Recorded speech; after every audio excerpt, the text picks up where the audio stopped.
Chris McClure here once again for another magnetic moment as we continue to kind of just do a quick overview of the magnetic leader.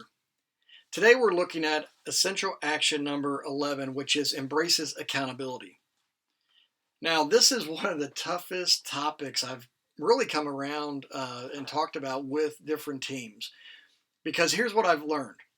People are hesitant to hold each other accountable because if I hold you accountable, then guess what? You might hold me accountable. And that freezes so many of us up from truly being accountable people in our lives, whether it be in family relationships, the community, definitely the workplace.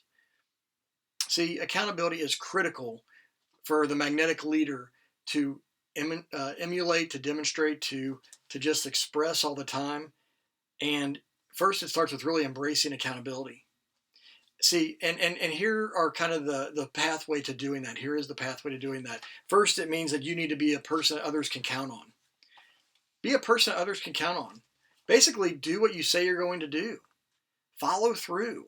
Be the kind of person that when you raise your hand and you say, I'll take care of that, that you do it. Because when you become the kind of person others can count on, then you gain credibility. You gain validity to your leadership. But then next, you need to help other people count on one another. Help your team members count on each other. So you're raising the bar. First, you're modeling it by being an accountable person, but you're also then helping your people be that kind of person as well. And so you're fostering that kind of environment. And then finally, the third part of this that I dive into in this chapter is to cultivate an accountability culture.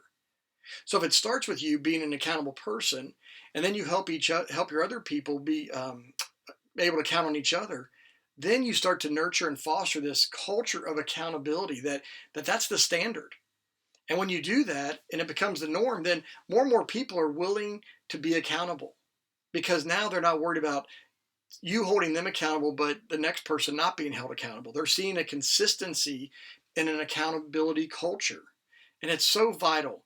It's so vital to make progress. If everyone understands that there's this freedom among the group to hold each other accountable, that I'm going to let you hold me accountable just as you're going to let me hold you accountable, then that starts to be a kind of environment that actually becomes very attractive to people because people want to succeed.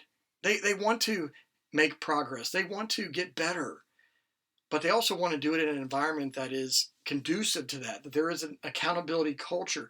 And there are people who get very frustrated when certain people are held accountable and others aren't.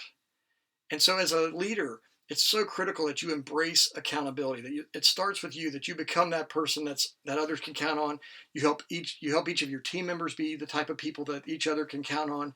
And then finally, you foster and nurture this culture of accountability.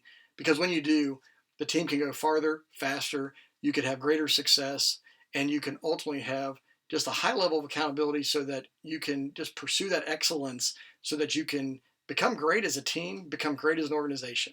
So embrace accountability and check that out. Take a deep dive into that chapter in essential action number 11 in the magnetic leader. Take care until next time.